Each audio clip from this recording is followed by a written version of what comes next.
नाशिक जे 22 किलो वजन कमी झालेले आहे। आज मी खूप हॅपी आहे। मला आज मांडी घालून बसता येतं।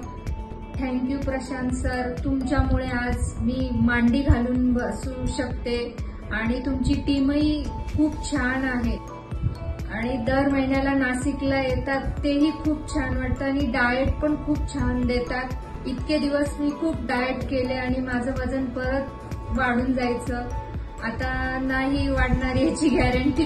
Sir thank you.